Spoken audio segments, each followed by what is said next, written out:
Hello বন্ধুরা, আমি আবার ছোট্ট একটা ব্লগ নিয়ে এসে পড়েছি রাত্রিবেলা একটু স্ন্যাক্স বানানোর জন্য। আমি স্ন্যাক্সটা বানাচ্ছি এখানে বেগুন আর রসুন আর সকালের বাসি আর একটা আর যদি অনিয়নটা থাকতো তাই খেতে খুব ভালো হতো। তো অনিয়নটা নাই বাড়ি, অনিয়নটা আমাদের আনতে হবে।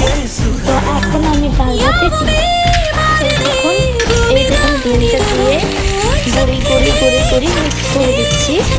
আমাদের ঘরে তো এরকমই বানায় রুটি দিয়ে আপনারা একটু ট্রাই করে খেয়ে দেখুন, খুব ভালো লাগবে খেতে। এখানে মরিচ তেল আর লবণ দিয়ে দিয়েছি আর সাথে লঙ্কাটা দিয়ে দিয়েছি। এখন রান্নাতে রুটি ভালো করে মিক্স করে নেব। এই দেখুন ছোট্ট একটা স্ন্যাক্স খুবই ভালো।